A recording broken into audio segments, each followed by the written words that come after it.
This is the Check-A-Pro Radio Show. Check-A-Pro Joe has assembled a team of pre-qualified home service contractors to bring you the latest in services, products, and techniques.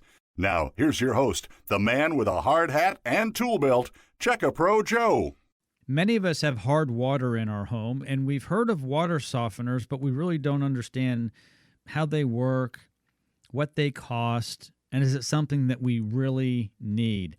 I've asked an expert, Bobby Crowder, the Family Plumber, to join me here on the program. Hi, Bobby. How you doing, Joe? Thanks for having me on. Yeah, thank you for coming on.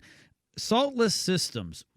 We've heard about these. What's the difference between a traditional salt system and a saltless system? Are they doing the same thing?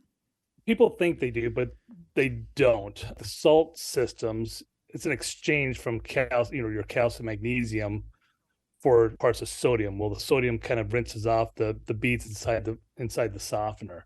The saltless system, like the filters or like the TAC or the NAC, which is the template assisted crystallization, the TAC, and then the NAC is the nucleation assisted crystallization.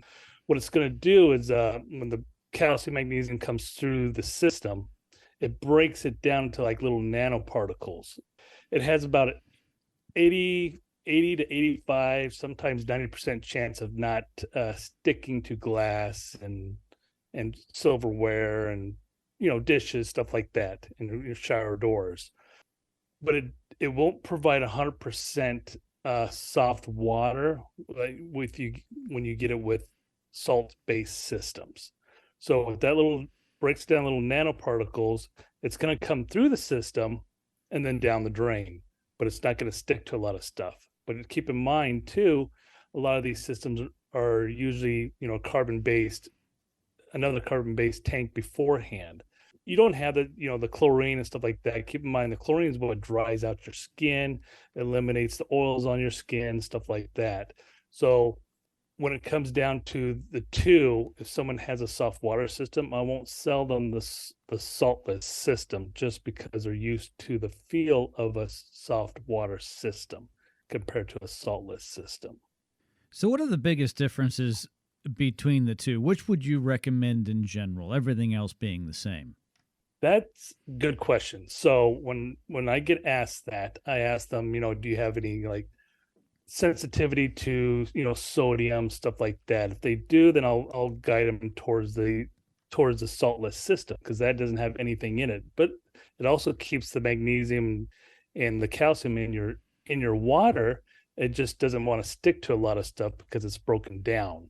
So you still have the health benefits of the saltless system.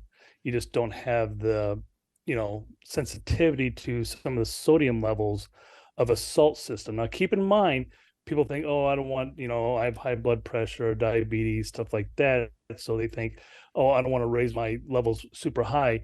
You would have to drink a full bathtub in one day just to gain maybe a teaspoon of sodium in your diet. But you get a lot more of that than you would in foods than you would in your water anyways. I agree. That shouldn't be a concern there. There's probably plenty of sodium in the bottled water we buy at the store. Correct. All right, Bobby, thank you so much. Bobby Crowder, the Family Plumber. Check him out on his website. All of the information is in this podcast description. Check-A-Pro is your local source for pre-qualified contractors. Stay tuned for more of the Check-A-Pro Radio Show.